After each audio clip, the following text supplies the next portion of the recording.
It's the rain from the hurricane remnants, just under 3 inches. All the crops in the tunnel really seem to thrive on days like this, like overcast days.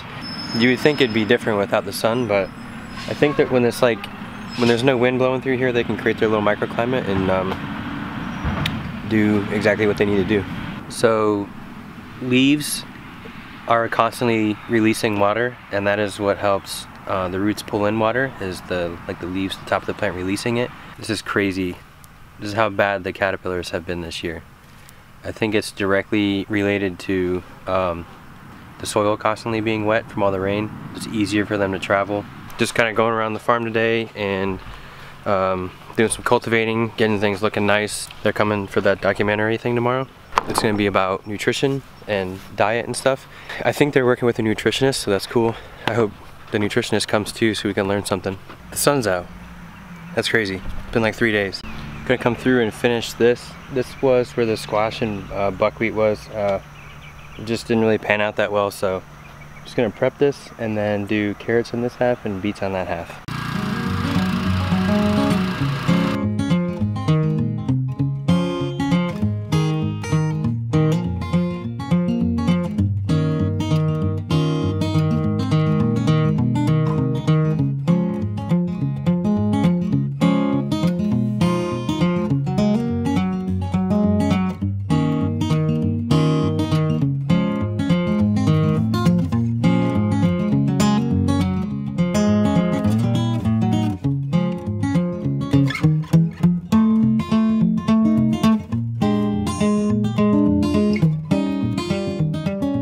Just cropped out some cabbages that we had here in the tunnel, and now I'm gonna pull up the weed mat. What I do is I use a hammer and I get underneath the sod staple and I just pry it up. So here's the sod staple. I just get underneath it here. It goes right out.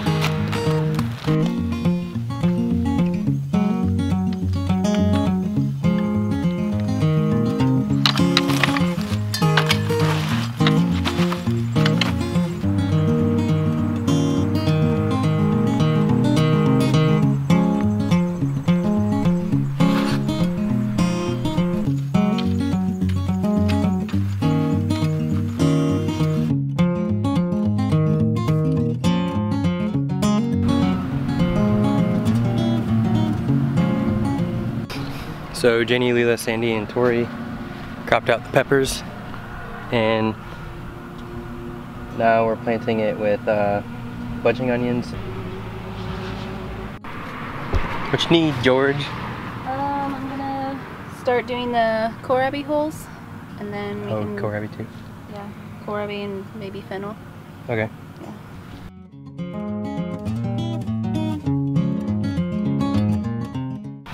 Okay. So right when the shade starts hitting this, we'll close the plastic down, put the row cover up over the tomatoes, and trap the heat in here for overnight. It's gonna be 46, I think.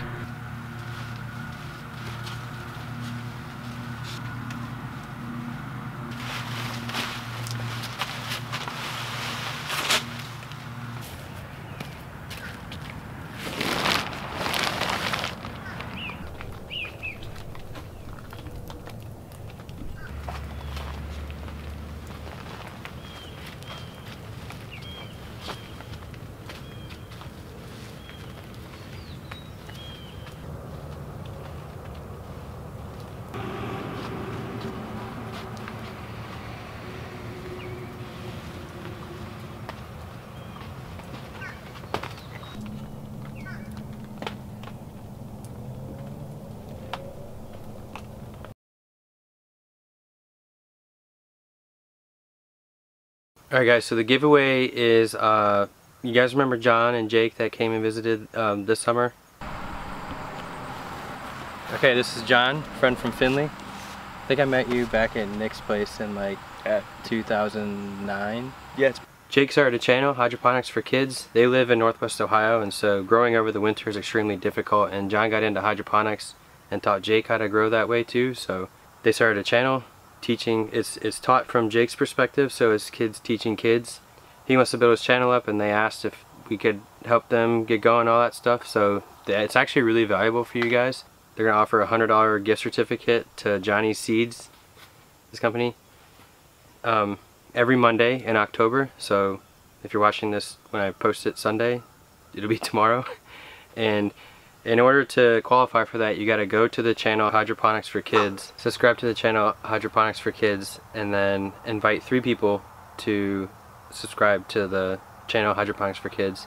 And then in the comments, leave a comment that says keep on growing.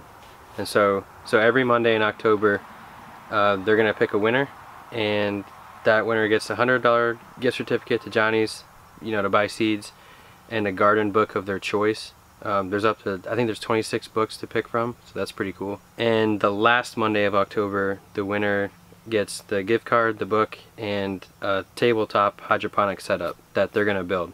So check it out, and Jake's pretty serious about this YouTube channel and getting other kids to grow their own food and stuff. Any support's appreciated.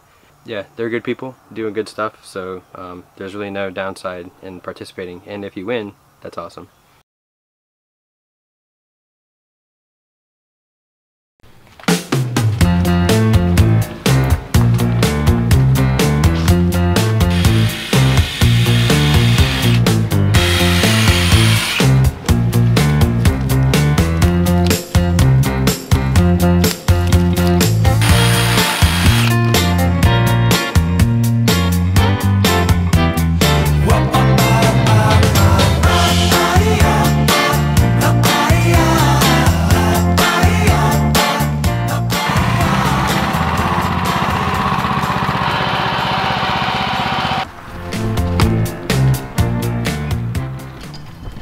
Yeah, so that part's already planted, and then this is salad that I harvested this morning and just mowed it. So we're just gonna wheel hoe it. Okay. And don't go too deep. Yeah, don't break it. Yeah, we'll just wheel hoe it, and so it rained so hard it lost its like 30-inch bed shape. So we're gonna cut in a little bit, and then we'll get the BCS out and reshape it. You can go a little farther than that. So the first half is carrots and the second half is beets. And a old trick from Elliot Coleman, the beets, when the beets start to germinate, the carrots will germinate like a day or 2 later.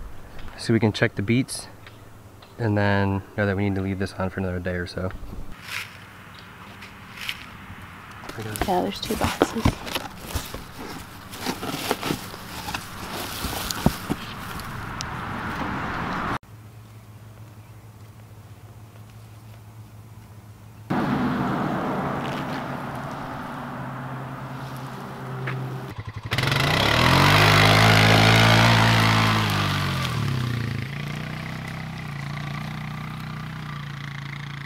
Yesterday was a pretty big harvest day. Tons of totes full. Tons of stuff to go through. Look at this fennel for Chef Ben. That's nice. We had a lot to harvest yesterday and wash, and then we delivered to the honey hog and ate there. So today we're gonna finish the microgreens and wash the roots. So with the microgreens, all the same variety is on the bottom shelf, and so we'll pull these bottom ones and then cut all those and package those, and then pull the middle ones and work our way up the shelf. That way no soil falls down on the flats below it. Alright, we got everything washed, pretty much ready to go in the cooler, and we are flipping beds, planting behind what we harvested this week, trying to plant as fast as we can while we can. Got some chicken chores to do, and it's gonna be around 40 tomorrow morning and around 37 Sunday morning. So we gotta bust out some row cover, get some things covered. Definitely make sure we keep the heat with the tomatoes. Yeah, so a lot of things won't grow as fast if you leave them exposed to cold like that, but if you can baby them and put a row cover over them, they'll adjust to the cold better, or they'll keep growing, or seeds will germinate without the cold actually hitting them. Think of wearing a shirt or laying down with a blanket. It's very similar for the plants, I'd imagine. I don't actually know that, but it can't be that much different. Put them collards in, George. Yep.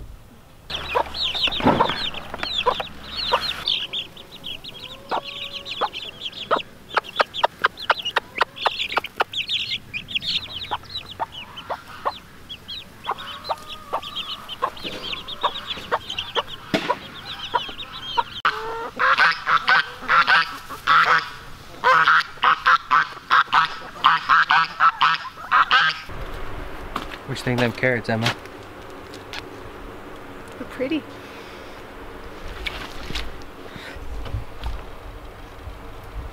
We're ready for markets tomorrow. Just gotta load everything up in the morning and take it there. So Emma and I went through and pruned these collards. So with all the bug damage and pest pressure and fungal pressure due to the remnants from the hurricane, we just took the bottom leaves off, and basically the plant just has to, you know, grow the leaves that you can actually harvest. It doesn't have to try and put the energy into the leaves that are already damaged. We also got this bed planted into salad. It was turnips. And I prepped this bed in plot 7. It was radishes. And Emma seeded the baby kale mix, and then lettuce mix over there. And we put row cover over the arugula, and that's the only crop we did. And the reason for that is that variety doesn't do the best with cold air directly on top of it. And we prepped all these tunnels. That's shut, that's shut. This is mostly shut. Just trying to take the direct cold off the foliage of the plant. You know, the tomatoes are double covered in there. But everything else, you know, the beets, a lot of that stuff would be fine. And they changed it to a frost advisory. Yeah, 42, no wind, clear. That's a pretty good recipe for frost, or at least a light frost, and in my mind, caterpillar killing frost. Harlequin bug, probably not killing frost. Those things are indestructible. I mean, hopefully kill some aphids, definitely will kill some whiteflies. All those summer pests that have been able to linger around, are gonna be glad to have those guys dead, and they probably won't come back. When you're growing your crops in a microclimate, you're also growing your pests in the same microclimate. So if you give your plants the ideal covering or heat or whatever it may be, whatever you need to survive the cold, likely the pests are going to do that too. So there is a risk factor there. A lot of this stuff will probably be fine. So, and then another thing is here the sun comes up this way, and when you know that you're going to have a clear cold night and a clear morning where the sun is going to rise, it's not going to be cloudy in the morning. You're going to get the sun on the plants right away. That makes a huge difference for melting that frost off. Now sometimes, I know this happened last winter, it was like 20 in the morning, and then one day it would be sunny right after it was 20, and then the next time it would be cloudy after it was 20. So it took a really long time to warm up, and it was like 1 or 2 until I could open the tunnels instead of like 9 or 10. But that kind of stuff is going to be different for everybody, and you know, you just have to know that you just have to know your microclimates and work that way. But you always want to make sure you're leaving enough time for the plants to warm up. You don't want the cold to sit around for a long time. See what George is doing.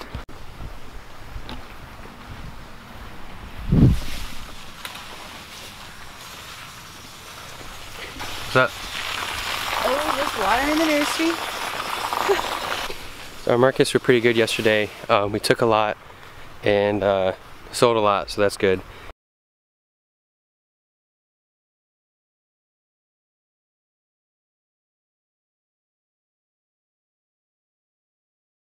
Tori and I call this time of year the second spring. All the cold season crops love the temperatures and the sunlight and the rain, so it's a lot like spring, except the days are getting shorter instead of longer. So overall it's a short period of time, but it's a really cool time of year. So cool stuff coming. I'm picking Nick up tonight from the airport. He lives with Pa Gauchi. He's been here before, but he's gonna stay here for like a week or two and help us build some end walls, maybe build another plot, and harvest and all that other stuff in between. And then also Pete's coming. Pete has an edible landscaping business near Tampa, Florida, and I went to his place in 2017, I think, and worked for a week. He's doing like projects and consulting all over Florida. He's been to Costa Rica a bunch, all permaculture, edible landscaping, medicinal plants, all types of really cool stuff, agroforestry. So he's coming to do some market garden videos. He's gonna go visit Justin too and come up and see the fall color in the mountains. So really excited about that. Okay, easy knot thing again. So everybody knows that this is kind of your most common knot here, that easy thing. So if you take this and you do that twist twice, so come through here again, and then tie a dress set, so get this set up nice. This rope's been in the rain a lot, it's hard. It gives you this really tight knot, and where this makes sense or where you can use it is if you're using a rope to hold something down, you can take it through something like this. This is my truck bed, and so instead of tying some big thing over here and making a mess, you can come through, and it's called a double overhand knot. And so then, dude, this rope is trash. So now you pull this tight,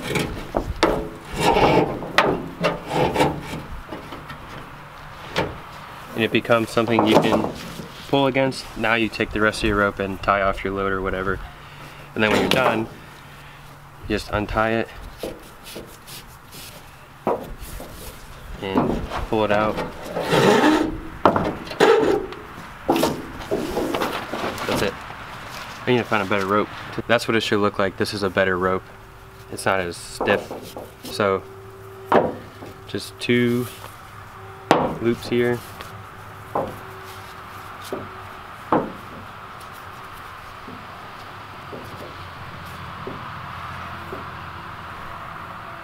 Okay. So another application for this is if you have a swing. I built this for my nieces.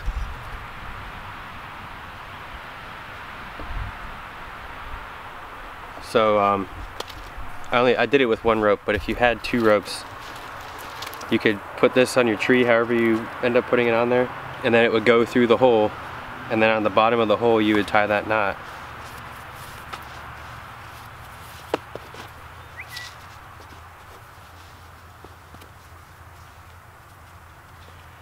And this would be like this, and the swing would set on top of this knot, and it's not going to come undone. It's not going to come undone because it's a knot.